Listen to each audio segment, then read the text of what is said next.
L'impact le plus marquant du changement climatique est actuellement celui des sécheresses printanières et estivales prolongées. Concrètement, on observe cette dernière décennie des étiages marqués des cours d'eau tôt dans la saison estivale, ce qui augmente leur vulnérabilité et la durée de cette vulnérabilité face aux pollutions et autres désordres écologiques.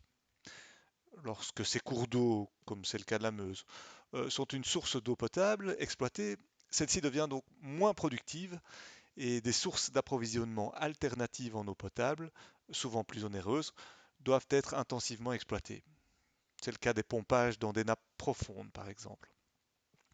En période de sécheresse prolongée et de canicule, on observe par ailleurs une augmentation de la demande en eau, notamment pour soutenir la croissance végétale au niveau de l'agriculture, de la gestion des espaces verts ou des particuliers pour leur jardin.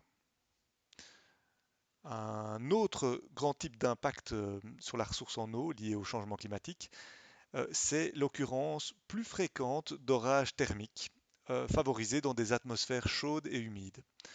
Ces cellules orageuses conduisent à des conditions où les pluies locales peuvent présenter à la fois une forte intensité, mais également maintenir cette forte intensité sur une période longue, parfois plus d'une heure. Il s'ensuit alors de fortes accumulations d'eau de ruissellement qui provoquent des dégâts d'inondation plus importants. Et toujours dans le volet inondation, mais cette fois-ci en hiver, on s'attend à l'avenir à des hivers plus doux et humides. Les cours d'eau deviennent donc plus à risque de déborder en hiver, mais à Bruxelles, cela aura peu d'impact vu que la majorité des zones de débordement sont en fait en zone verte.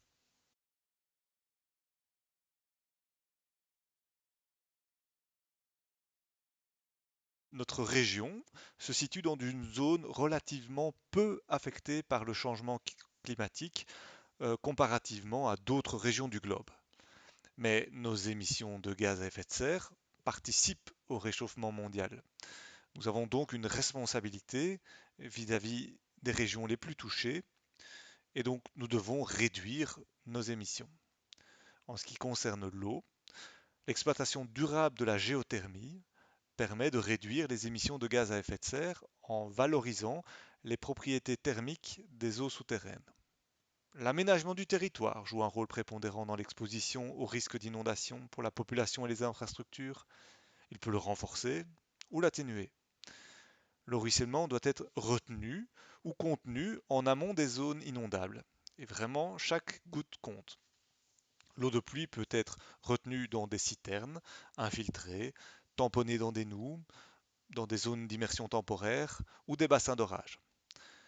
La gestion intégrée des eaux pluviales et l'optimisation du fonctionnement des réseaux d'assainissement permettent ensemble de contenir l'augmentation du risque d'inondation à un niveau acceptable.